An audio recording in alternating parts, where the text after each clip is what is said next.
ইসরায়েলে ইরানের হামলা টু প্রমিস কিছু গুরুত্বপূর্ণ বিষয়কে সামনে এনেছে এবং মধ্যপ্রাচ্যের ভূ রাজনীতিতে একটা বাকবদলের সূচনা করেছে। অপারেশন টু প্রমিস অনুসরণ করে ইরান মূল্যবান সাফল্য অর্জন করেছে, জানিয়েছেন সাবেক সামরিক কর্মকর্তা। একজন অবসরপ্রাপ্ত সিনিয়র লেবানিজ অফিসার ইসরায়েলের বিরুদ্ধে ইরানের সাম্প্রতিক শাস্তিমূলক প্রতিক্রিয়ার কথা উল্লেখ করে ওই অপারেশনের পরে তেহরানের মূল্যবান গোয়েন্দা সাফল্য তুলে ধরেন। অবসরপ্রাপ্ত কর্মকর্তা মোহাম্মদ আল হুসেইনি বলেছেন, তেহরানের প্রতিক্রিয়া প্রায় 4 দশক আগে শুরু হওয়া ইহুদিবাদী শাসনের সাথে দীর্ঘস্থায়ী সংঘর্ষের ফলাফল। তিনি যোগ করেছেন যে এই প্রতিক্রিয়াটি ছিল দামেস্কে ইরানের কনসুলেটে ইসরায়েলের আক্রমণের পরে, যা ইরান জাতীয় নিরাপত্তার জন্য হুমকি এবং তার সার্বভৌমত্বের স্পষ্ট লঙ্ঘন বলে মনে করে। তেহরানের প্রতিক্রিয়া ছিল ইরানের কূটনীতিকদের উপর আরও আক্রমণ প্রতিরোধ করা, তার দূতাবাসে বারবার হামলা ঠেকানো এবং ইরানের অভ্যন্তরে ইসরায়েলি শাসকদের কর্মকাণ্ডে প্রতিবন্ধকতা তৈরির লক্ষ্যে একটি সীমিত আক্রমণ।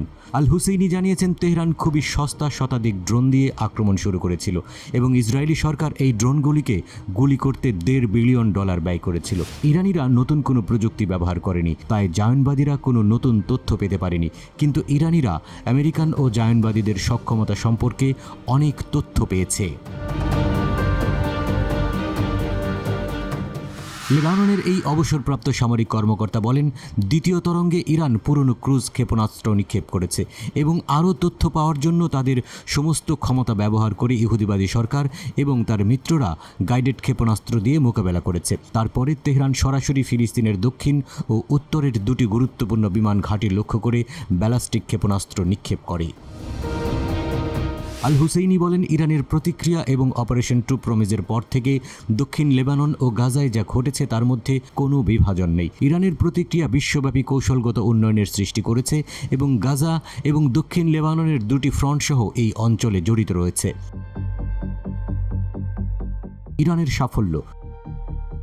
প্রথমত, ইরান আন্তর্জাতিক অঙ্গনে নিজেকে একটি বৈশ্বিক শক্তি হিসেবে নিজেকে উপস্থাপন করেছে, যা প্রয়োজনে মার্কিন যুক্তরাষ্ট্র এবং জায়নবাদীদের বিশ্বাসের বিপরীতে যুদ্ধে জড়ানোর ক্ষমতার ইঙ্গিত দিয়েছে।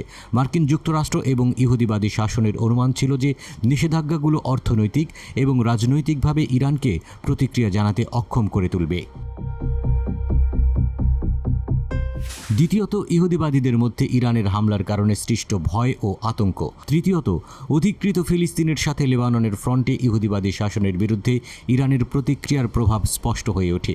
প্রতিক্রিয়া আগের মতো ছিল না। হিজবুল্লাহ 23 এপ্রিল আক্কার উত্তরে স্রাগা গ্যারিসনকে লক্ষ্য করে শত্রু অঞ্চলের গভীরে ড্রোন পাঠিয়েছিল, যা যুদ্ধ শুরুর পর প্রথমবার ছিল। এতে শত্রুরা পরিবর্তিত পরিস্থিতি উপলব্ধি করে। হিজবুল্লাহ 28 এপ্রিল মেরন শহর এবং এর আশেপাশের এলাকাগুলিকে লক্ষ্যবস্তু করেছিল।